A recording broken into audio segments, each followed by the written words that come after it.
Susanti, aku dari Prodi Administrasi Publik Universitas Sultan Hasanuddin Tayassan.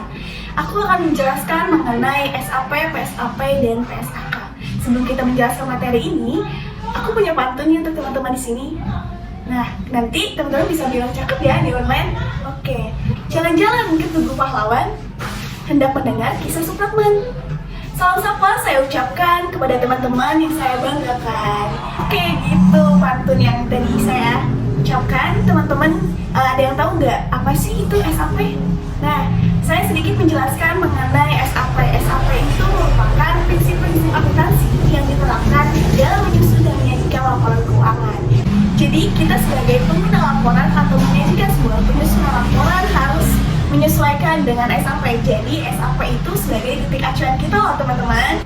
Nah, perlu teman-teman ketahui ini bahwasanya laporan keuangan itu terdiri dari beberapa loh. Yang pertama ini ada terdiri dari laporan pemerintah atau laporan pemerintah pusat atau LKPP.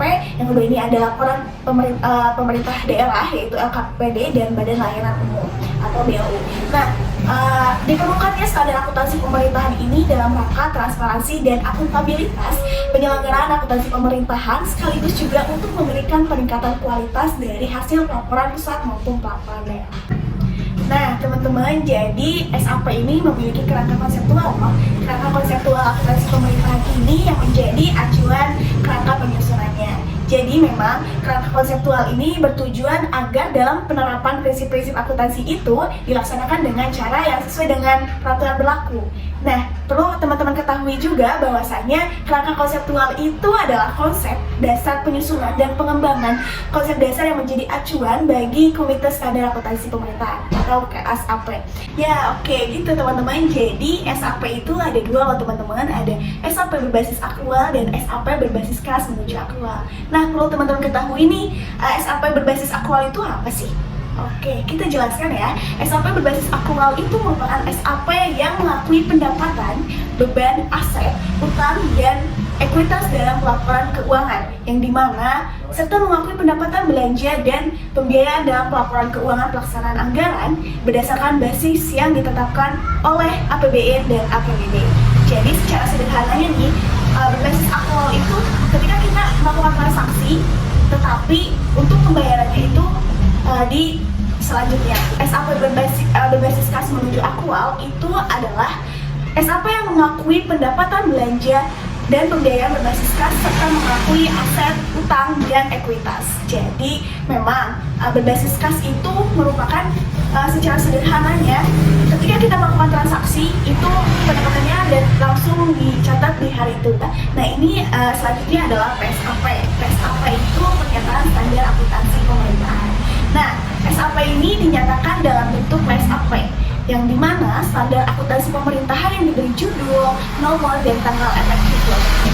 Jadi PSAP merupakan standar akuntansi yang digunakan untuk pemerintah dalam menyusun laporan. SAP berbasis akrual itu ada bentuk lampirannya loh teman-teman.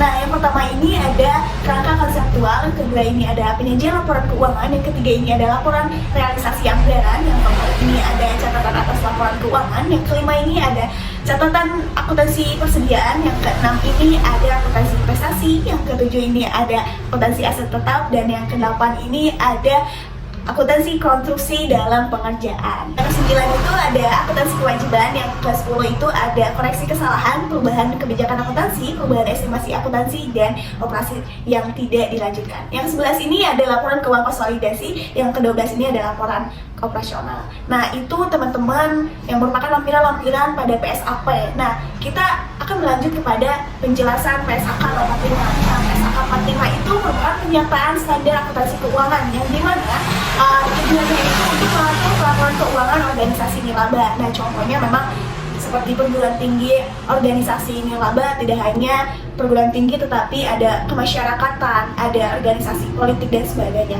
begitu. Nah, tujuan dari laporan keuangan ini adalah untuk menyediakan informasi yang relevan untuk memenuhi kepentingan. Jadi, ketika kita menyusun laporan keuangan harus dengan mengacu pada PSAP dan PSAK.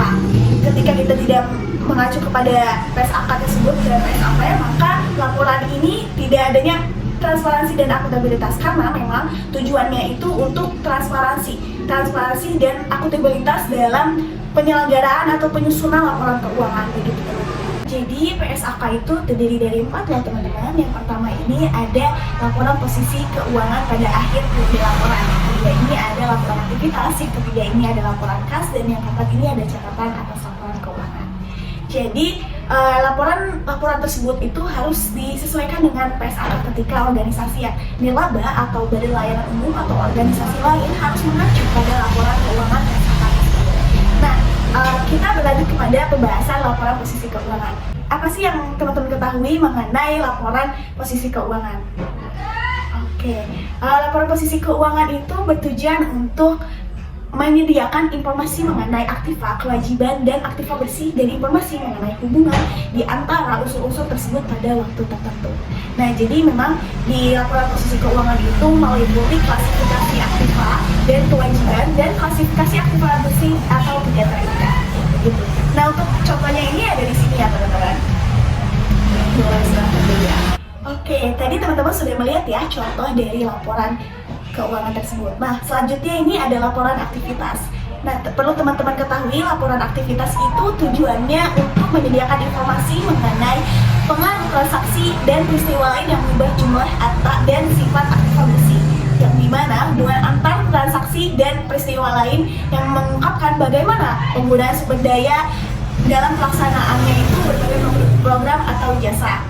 Nah, laporan aktivitas juga mencakup organisasi secara keseluruhan yang menyajikan klasifikasi pendapatan, aktiva bersih, klasifikasi beban, keuntungan dan kerugian, informasi pendapatan dan beban, informasi pemberian jasa. Nah, contohnya ya teman-teman, yang boleh dilihat. Itu merupakan contoh dari laporan aktivitas. Kemudian ada laporan arus kas. Ini merupakan tujuannya untuk menyajikan informasi mengenai penerimaan dan pengeluaran kas dalam suatu periode. Nah, laporan arus kas juga mencakup organisasi secara keseluruhan loh teman-teman, dan juga menyajikan klasifikasi penerimaan dan pengeluaran kas yang meliputi aktivitas pendanaan dan pengungkapan informasi mengenai aktivitas investasi. Nah, untuk teman-teman tahu, ini adalah contoh dari laporan arus kas. Silakan. Nah, itu sudah dilihat. Nah, selanjutnya ini ada catatan atas laporan keuangan. Jadi, atau biasa kita sebut CALK. Nah, CALK ini adalah bagian dari laporan keuangan yang menyajikan informasi tambahan atau pos-pos dalam yang menyajikan laporan posisi keuangan atau neraca, laporan laba rugi komprehensif, laporan perubahan ekuitas, dan laporan arus kas. Nah, itu dia presentasi materi yang telah saya sampaikan mengenai PSAP dan PSAK. Sebelum menutup presentasi ini, saya ingin membuat pantun nih. Pantunnya teman-teman online ini bisa bilang cakep ya. Pantun ya. Ke warung beli makanan, warungnya milik Bu Salman. Bila ada kesalahan mohon dimaafkan, bila ada perasaan segera diungkapkan. Terima kasih, dadah.